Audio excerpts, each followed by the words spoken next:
But what makes the NBA frustrating at times is the season starts, you get to the halfway point, you kind of know who's going to be there. And albeit the Boston Celtics are in the conference finals, I don't know that you felt super confident that the other three teams would be the Indiana Pacers, the Minnesota Timberwolves, and the Dallas Mavericks. That's a heck of a trio that I don't think any of us expected to be there, right? You probably thought the Bucks would be in there. You probably thought the Nuggets would be in there. You thought maybe the Suns would be in there. The Clippers maybe finally got it done. The Mavs are probably the least surprising of the three, and the Timberwolves had a great year. We just didn't know if it would translate into the postseason, and clearly it has. But within the parity, and within, for the fifth year in a row, by the way, the reigning NBA champion didn't make it past the second round, which is wild. Within all this parity, the rooting interest seems to be with one team and one team only. The Minnesota Timberwolves are America's team in the NBA playoffs all of a sudden. I think rightfully so. I mentioned Anthony Edwards at the top, the way he talks to the media, the way he carries himself, the way he handles himself in post-game press conferences. He's entertaining as hell. And he might be the best player on the planet. And I don't think that's recency bias. I think what Edwards has done all season long is not only worthy of an MVP discussion, it is worthy of, he might be the next one up. He might be the next year after year after year first team All-Pro selection. He might be the next bona fide all-star captain for the next several years. I think Anthony Edwards has proven not only that he's arrived, but he may just darn be the best player in the world, Hunter. Yeah, but I wonder if we're going to have the same issue if the Timberwolves figure out a way to win the title. And then they're winning early on next season. And Anthony Edwards is still being himself, which, I love it. But then all of a sudden, it's kind of almost the Draymond Green effect of people get tired of it. And then people are like, okay, I'm over this. Like, he's not humble. Like, part of what people love about Jokic is that he's just so, I just want to race my horses. Like, I just want to do that. Like, that's what I care about. So, That's and look, there's nothing against international players. Obviously, the best one in the world, debatably, plays right here in Milwaukee, and he's one of the most likable guys in the NBA, and Giannis Antetokounmpo. And I don't view Giannis and Jokic the same in this regard. And that is, a lot of international players view this as kind of like their 9 to 5, right? Like this is their job that they just happen to be very good at, and they make a lot of money doing. But for example, Jokic, when he won the title last year, to your point on the horses, Hunter, right? Like he didn't even want to do the parade. He wanted to go home to his horses. He wanted to go back to Serbia and wanted to go home. And that's fine, but it's not really a marketable greatest player in the world, right? Like where Anthony Edwards is marketable. He's got some swagger to him. His game is incredible. I mean, game aside, yes, he's great. But to watch him play, it's just flashier and sexier and more entertaining than Jokic and Embiid. I wouldn't say Giannis. I still think Giannis is an incredibly entertaining watch, especially obviously when he's healthy, fully 100%. But so I don't think what I just said applies to Giannis, but it does obviously apply to Jokic, who has been the best player in the year the last several years. He just won another MVP. So, yeah, I get your point. I don't think it'll wear off like Draymond, frankly, because I think Draymond is a little bit more, and this isn't a bad thing either. I just think Draymond's a little bit more of a Richard than Anthony Edwards. Like Draymond would have done great in the 90s. And you see him on Inside the NBA with Charles Barkley, and it's like those guys ribbing each other makes a ton of sense. That's just not really like the sense of humor and the way players carry themselves in this day and age, in 2024. But the NBA playoffs have been incredibly entertaining for the most part. I'm still a little bit upset that the Pacers are alive because obviously they knocked out the Bucks. You never want to lose. But it's almost the Milwaukee curse at this point, right? Like I feel like anytime the Brewers lose in the postseason, that team goes to the finals or the World Series. And now it seems like the Bucks, anytime they lose in the NBA playoffs, that team goes to the finals, though I don't think that will be the case this year. I think the Celtics are a lot better than the Pacers. I just don't think that's going to be an entertaining series. Mavs, Wolves will be. But everybody's rooting for the Wolves. I feel like, and Luka Doncic, another international player, obviously, Hunter, I feel like people are against him all of a sudden. To your earlier point on Ant, like did the glimmer, did the glitz and glamour of Luka Doncic's appeal, did that kind of wear off very quickly to you? It seems like it did to me. I mean, a little bit. Like, I still like him and I like watching him play. I just think it's hard for people to really root for a guy if he's not winning a lot. And this is the first time that they've really gone deep into the playoffs with him. So I just think that's probably a part of it. Like, otherwise, unless it's it's a side effect, like the secondhand smoking of Kyrie and like all of his nonsense. Yeah. Like, that's the only reason, because I don't understand it. Like, unless a guy is a Richard like Draymond Green, I don't get a lot of the like hating somebody unless they've taken you out of the playoffs. Like, those are the two reasons why you hate a guy. Like, I can't stand most of the Packers, but that's because they knocked the Cowboys out of the playoffs. Like, otherwise, there's guys in the NFL who I'm just like, okay, I don't really care. Like, I don't have a strong opinion about you either way, and that's how I feel about Luka. I tend to agree. Yeah, no, and I think that's a fair way to feel about Luka, to be real honest with you. I think he's a fascinating fella. I think his game is incredible. I think this is going to be a really fun series. I would have preferred Thunder and the Wolves. I would have, in the way that Thunder game ended on Saturday, I think it was, or maybe, it was Saturday night, Game 6, the foul with 2.7 seconds. That really wasn't a foul. Goes to the free throw line. They challenge it. They lose the tie. It was just a brutal way to go out in that Game 6. I would have liked to see a Game 7 of Thunder Mavs. But you get Luka on the big stage. But, like, the thing that actually is bothering me, and it probably shouldn't, but is the fact that the former Bucks head coach Jason Kidd is in the Western Conference Finals. Jason Kidd, of all people, is still coaching. Rick Carlisle, another guy that the Bucks at least we thought maybe they were interested in back when Kidd was fired, and Carlisle left Dallas, is still alive. So just a lot of weird storylines in the NBA. But the Eastern Conference Final has no appeal to me. Celtics Pacers, outside of like the Larry Bird storyline, there is no appeal to that series for me. But Western Conference Finals, that's sexy, and whoever the Celtics inevitably face in the finals, I think that will be a really fun series. So yeah, the NBA playoffs have totally lived up to the hype. All right, Hunter, you said to me before the show as we were going some ideas, you said, I have a few things for you from the weekend that I want to throw at you. And I thought, oh, okay. We can still do, we can definitely slide that in there. So rapid fire, Hunter, what do you got? First up, did you see the City Connect jerseys for the St. Louis Cardinals? I didn't have quite enough time in our show prep to bring this up on the screen, but they are literally just their spring training uniforms, and they say the Lou. Like, what are we doing in St. Louis? Sexy. I do like the Lou. I think that's a city phrase we haven't said enough. The Lou for St. Louis. I like that. I like the jerseys. They're cool, but you're right. They're not very original. There's not a ton different. I don't like the hats that accompany them. Teams need to get out there for Connect jerseys, right? Like the Red Sox are always out there. The Brewers with the sky blue. I love that, right? Like getting out there with the City Connect jerseys. And I view it the same way in the NFL with the alternate jerseys. Get out there, make them weird, make them strange, make them different.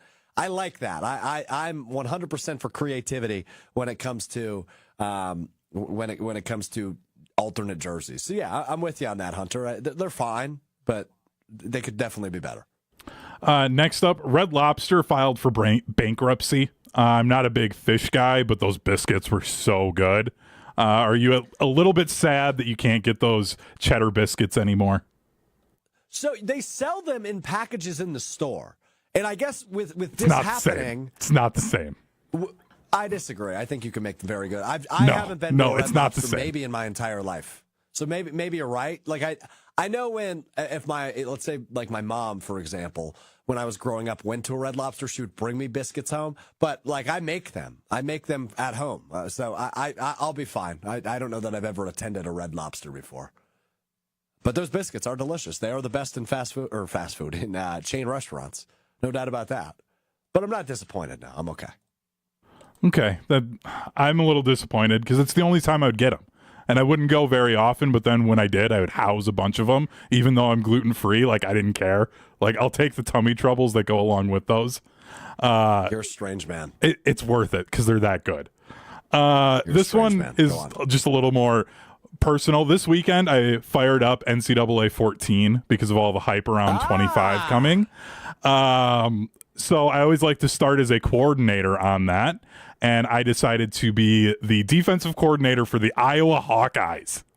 I won a game 7-5. It might have been the most like video game nerdy I've ever been in my life.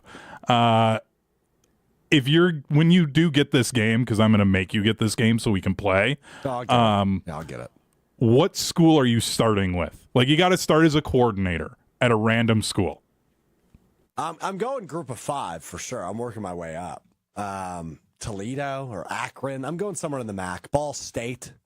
Ball State, I think, is a great pick for an NCAA 25 team.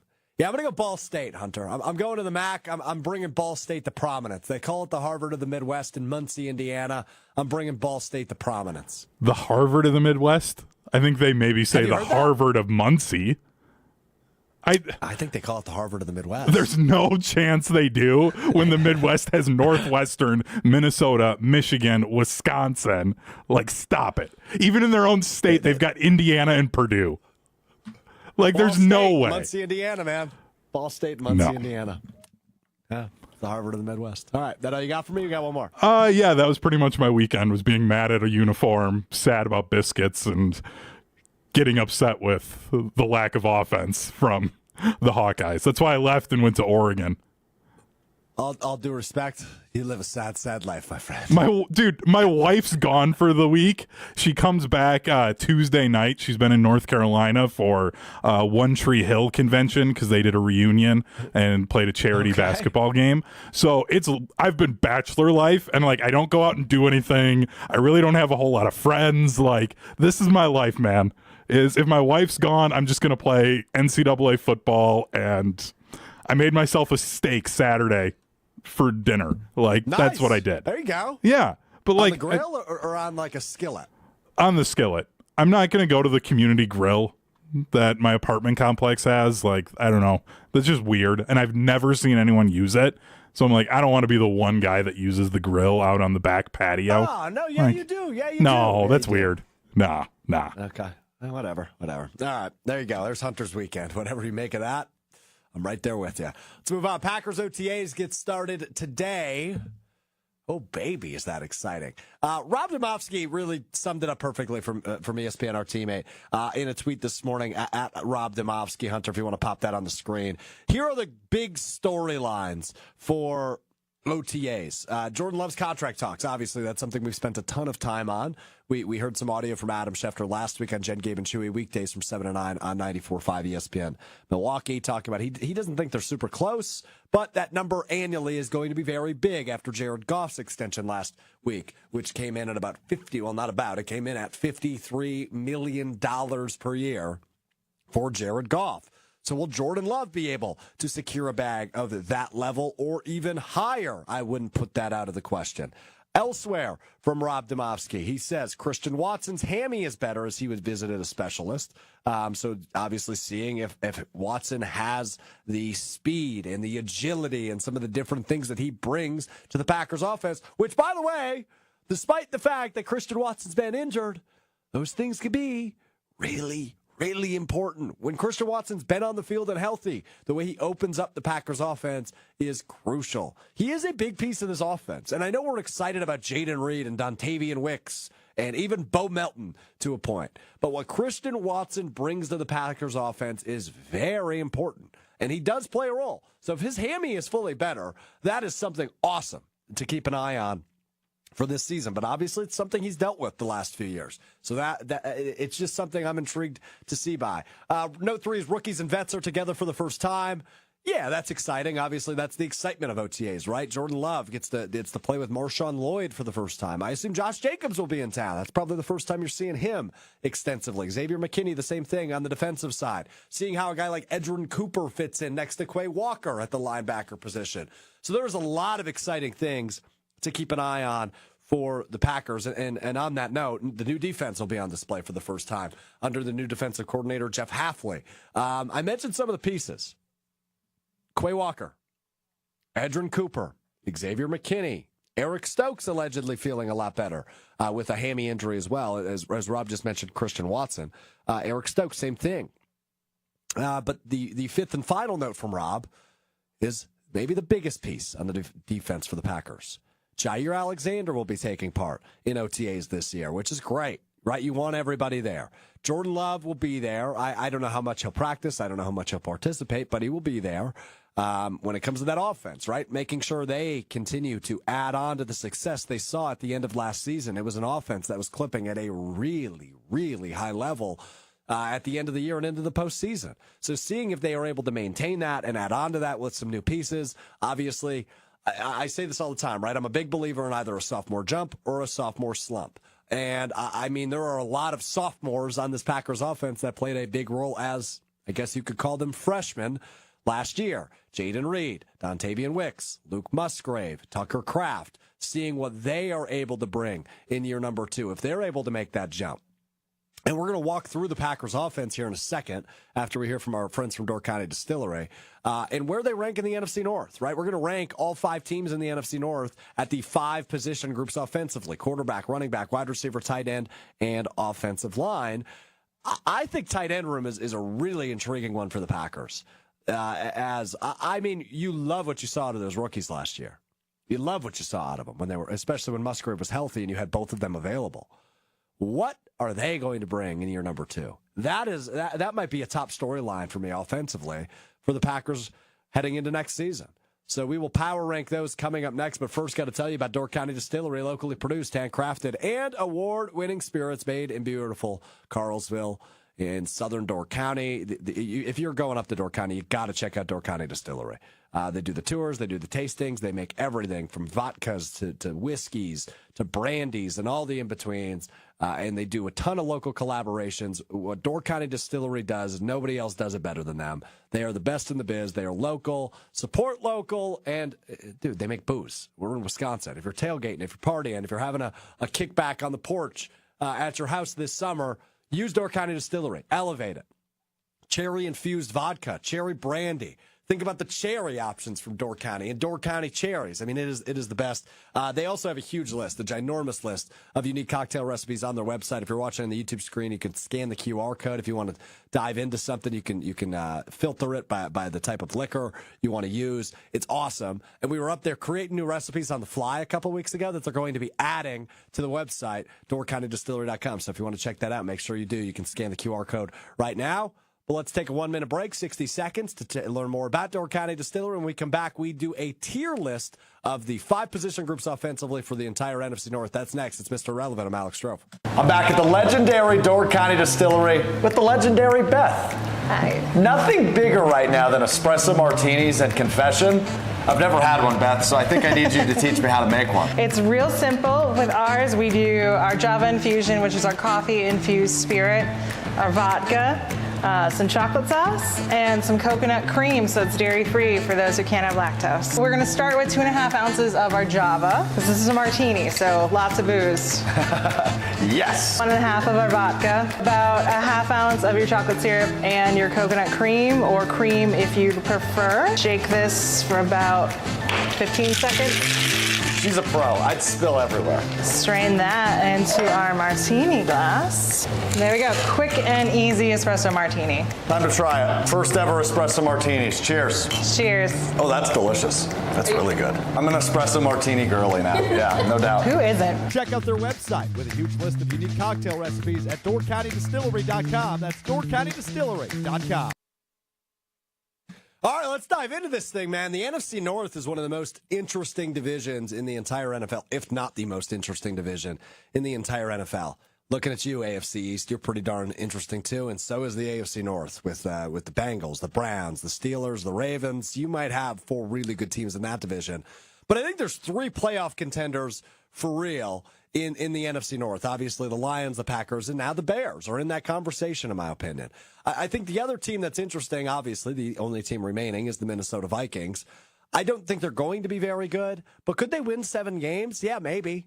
I don't think they're over 500. I don't think they're 9-8 good, but they could be 7-10 and probably steal a game against Detroit or Chicago or Green Bay, God forbid, throughout the course of the season. So I just wanted to dive in to the positional groups one by one and essentially tier them, and we can then go ahead and figure out who the best offense in the NFC North is through this exercise.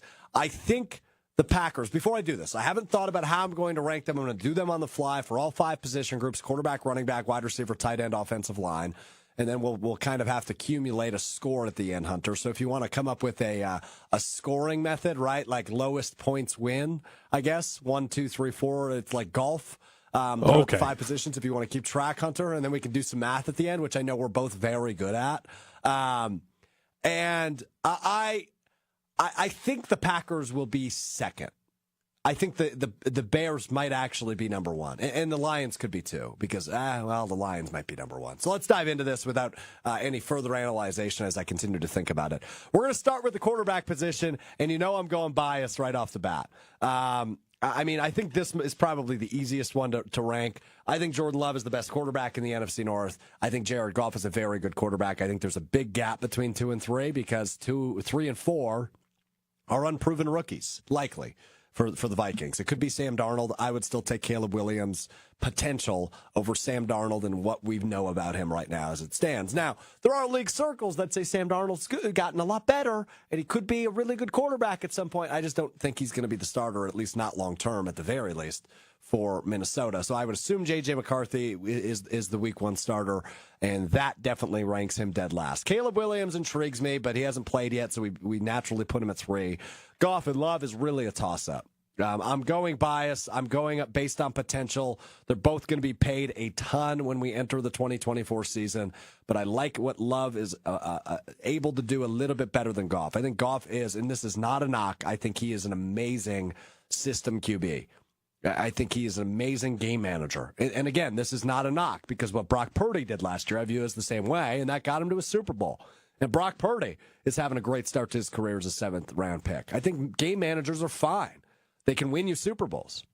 But I just think Love and his ability to kind of adjust on the fly is a little bit better than Jared Goff. So we'll go Love and Packers 1, Goff and Lions 2, Williams and Bears 3, and McCarthy/Darnold and Vikings in 4. Let's move on to the running back position. This one is tough. There are some good running backs in the NFC North. When you think about the Lions, though, what that offense is able to do when they establish the running game is maybe the best wild card of the NFC North.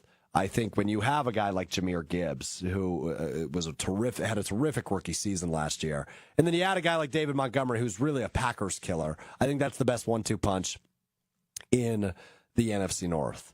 I think I'm putting Packers second with Josh Jacobs, who may be the best overall back and proven back in the NFC North. I like A.J. Dillon. I think he might end up being back 3 with the drafting of Marshawn Lloyd. And although I don't love the other running backs on the roster, I'm not even going to name them. I just think what they're going to find something. So I don't know that A.J. Dillon will have a big role unless, and obviously you hope this doesn't happen, Josh Jacobs gets injured. I think it's probably Lloyd and Jacobs in the backfield, and I think that's a good 1-2 punch. The Vikings and Bears both have good lead backs. Obviously for Minnesota, it is the former Packer. It is Aaron Jones in the backfield now in Minnesota. For the Bears, they go out in free agency. They sign a former Lions running back and former Eagle running back, DeAndre Swift. They also have Roshan Johnson, Khalil Herbert, which are interesting pieces. I think I give them slightly the edge over the Vikings, a team that could not establish the run game at all last year. They go out and take a pretty small swing on Aaron Jones. And other than him, it's not that great. Myles Gaskin also signed to the Vikings this year, but odds are he probably will not make the roster. So for running backs, I go Lions 1, Packers 2, Bears 3, Vikings 4. The running back rankings kind of look like what the standings might look like this year. Could be. Certainly could be. So that's where we'll go there. Wide receiver is a fun one, man. There's some wide receivers in the NFC North. So let's start with the Bears because I think that's the best room. At least when you look at the ability of that room. You have a proven veteran, 2 of them really, in DJ Moore and Keenan Allen, who they acquired this offseason, Keenan Allen from the Chargers. And DJ Moore, I mean, he is a true number 1 receiver in the NFL. Then, with the 9th pick in the draft, You draft Rome Odunze, who I viewed as maybe the best in the draft. There was a ton of good wide receivers in this draft class. I think they're all going to pan out for the most part. They're all going to have nice, solid careers. I think Rome Odunze has the ability to be best. One of the best, worst case. This Marvin Harrison Jr. is obviously a very intriguing player and prospect. I just don't know that I love the fit in Arizona.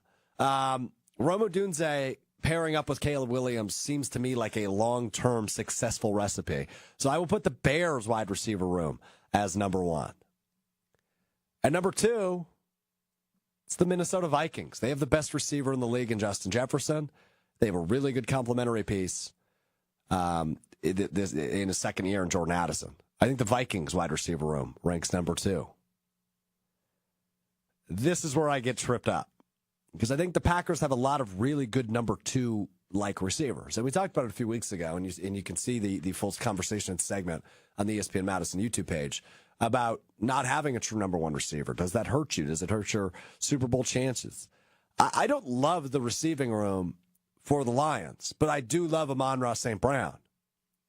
Jamison Williams was a guy I had a draft crush on a few years ago.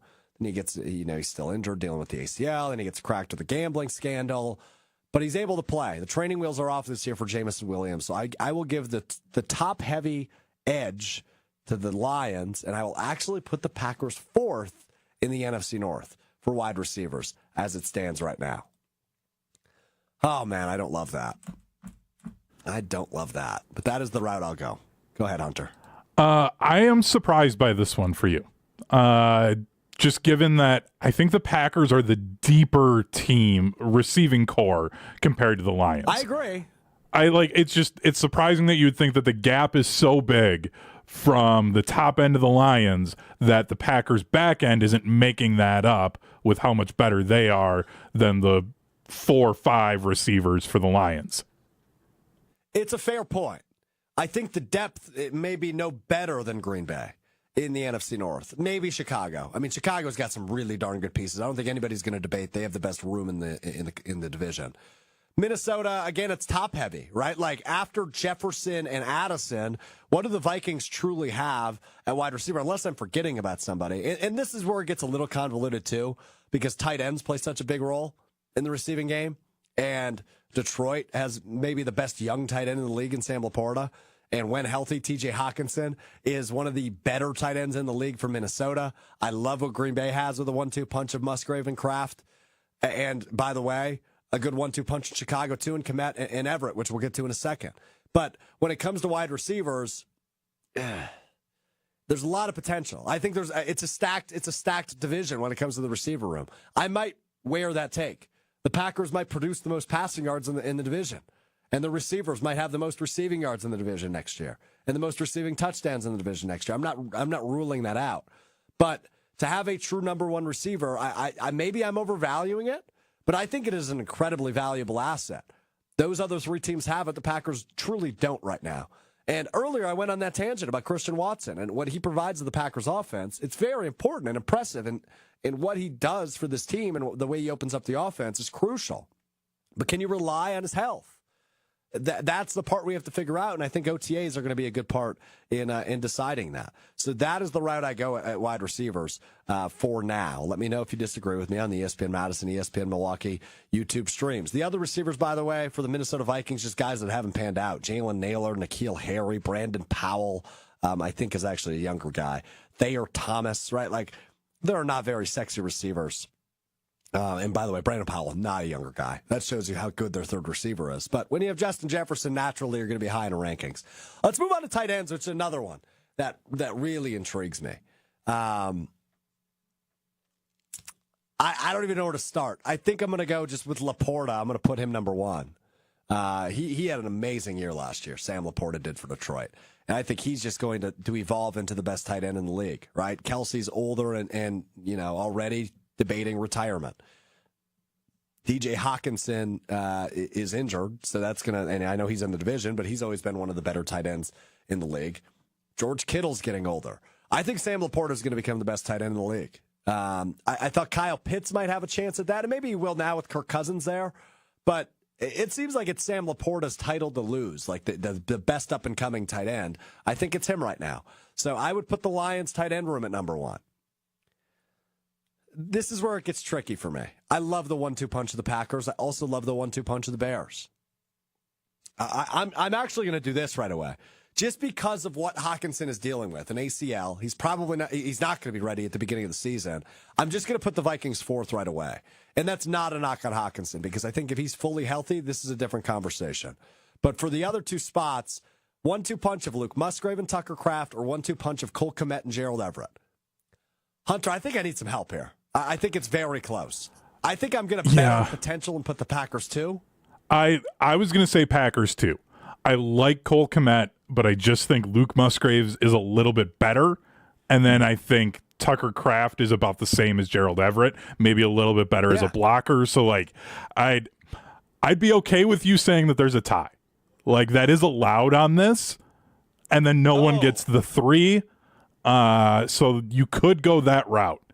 But they're so close. I'm going to make our math complicated at the end. We're going to go Lions 1, Packers, Bears tied for 2, Vikings at 4 for the tight end rankings. So good luck with your math on that. But as we run through this exercise, and I know where I'm going number 1 for the next go-round, is the Detroit Lions are the best offense in the NFC North. They have the best offensive line not only in the NFC North, not only in the NFC, but the entire NFL, especially with the retiring of Jason Kelce in Philly, who definitely had a debate there for a minute. I think Detroit is easily the best offensive line in the NFL. I mean, they are stacked up front.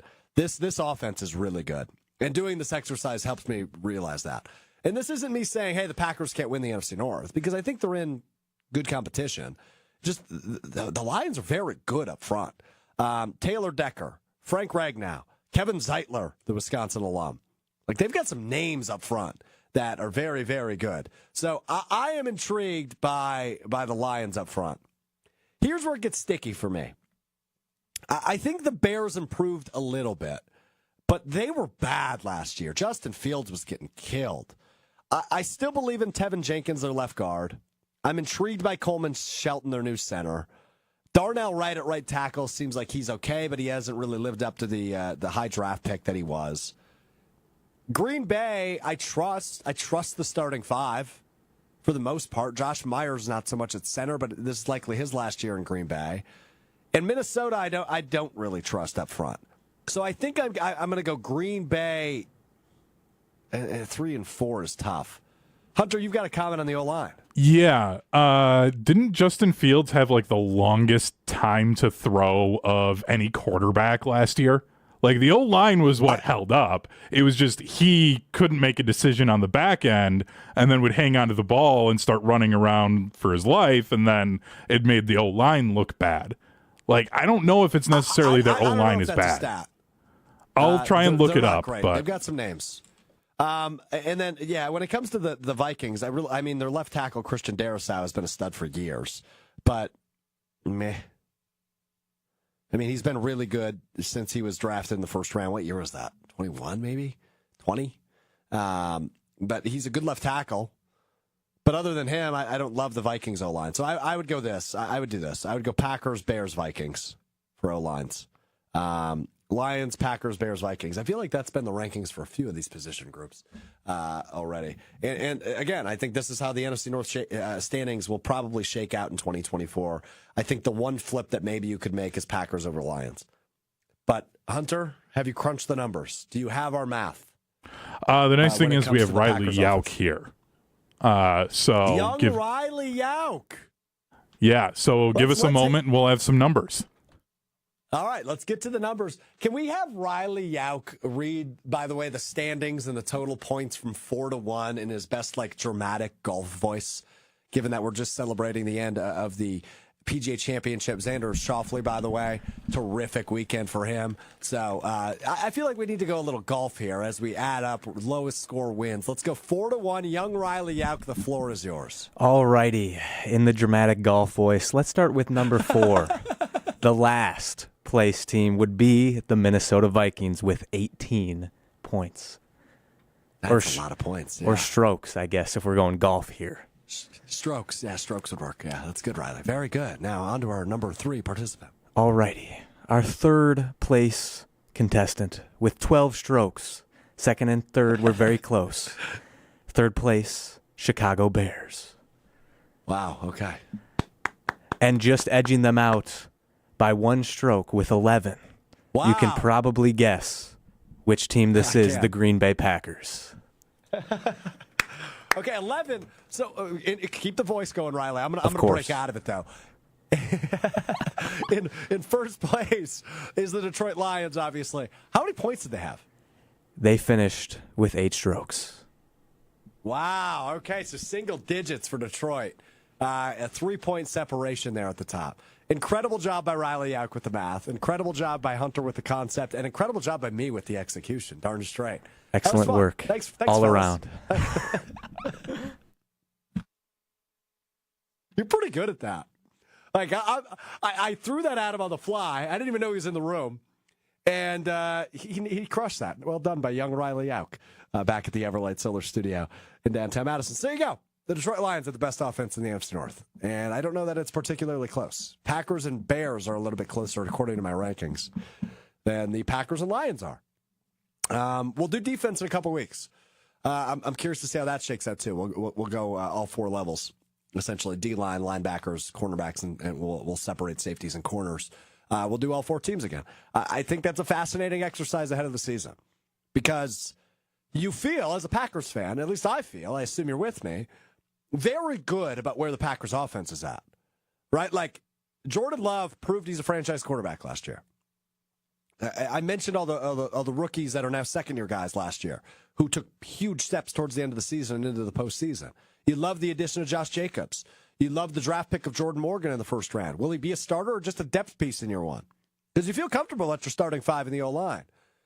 So I am really intrigued by how this exercise worked out. I thought the Lions and Packers would be closer than that, especially closer than the Packers and Bears. But I'm high on the Bears, man. I hate to admit it. I try to remove the bias because I truly subscribe to, especially with the Bears, I think you stink until you prove me otherwise. And I do think that. Like, give me one good reason why I shouldn't expect the Bears to ruin Caleb Williams. I'll wait.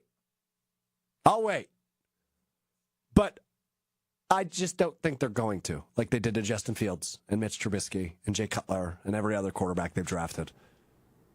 But I feel better about his chances than those other guys because he's just a better prospect. But I am surprised by that. Only a 1-point separation between the Packers and Bears. That part surprised me. Hunter, go ahead. You know, other than Justin Fields, or Caleb Williams seeming like the best prospect they have had,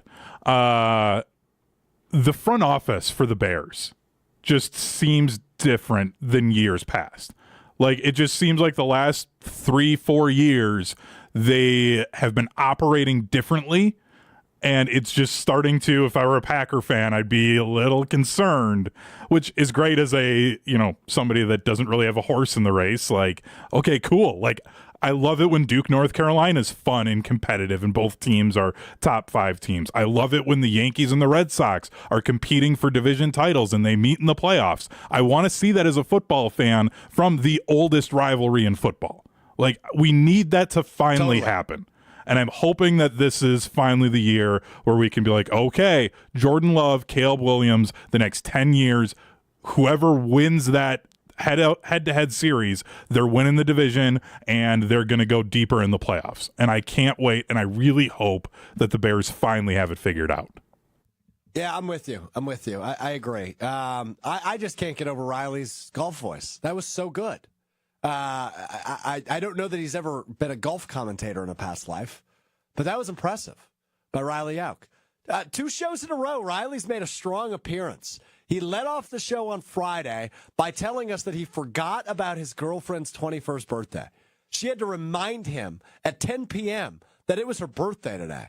And so that led off Friday. And then today he comes in with a great golf voice. I don't know when Jim Nantz is calling it quits, but I think I've got a suitable replacement for him in young Riley Yauk.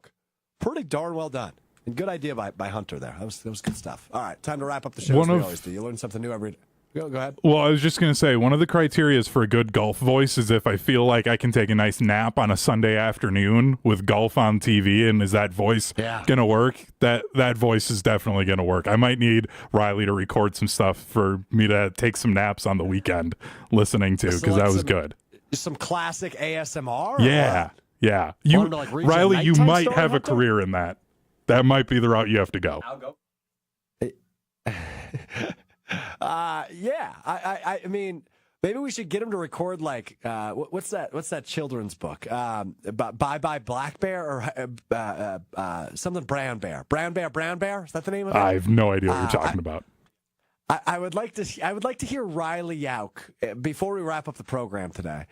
Read. I believe the name of the book is Brown Bear, and it goes, "What do you see?" I would like him to read that at the end of the show. In that voice. So if we could pull up a PDF of that book after what Strouf learned, I want to hear Riley read it, and that will send us out of Monday's edition of Mr. Relevant. But I will end my part of the show today with this. You learn something new every day. I learned something new over the weekend. It's time now for what Strouf learned, as we always end the show on. I learned NASCAR might be back, man. I don't watch NASCAR. I never have. I have never enjoyed NASCAR. If you do, that's fine. Like, I'm not one to yuck your yum.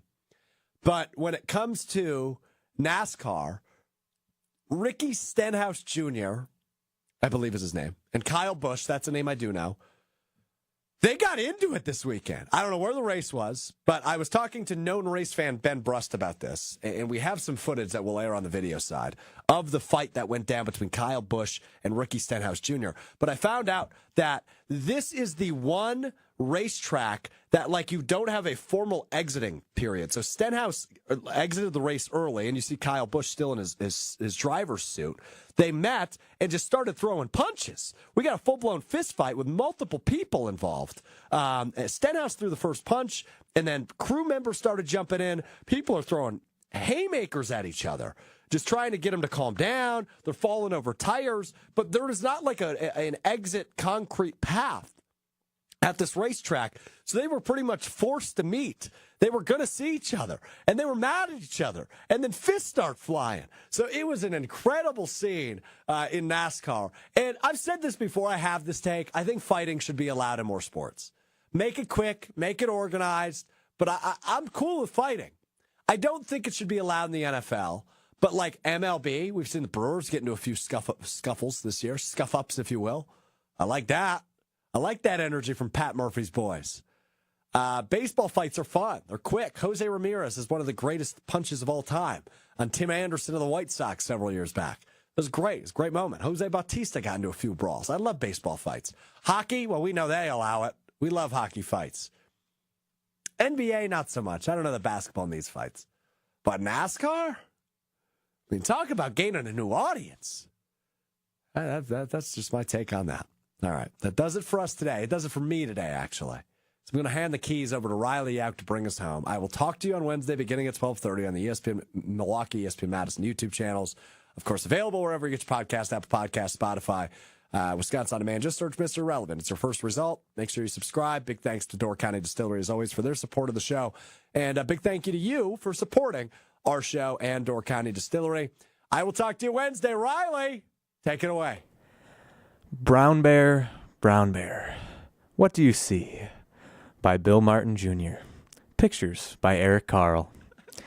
Brown Bear, what do you see? I see a red bird looking at me. Red bird, what do you see? I see a yellow duck looking at me. Yellow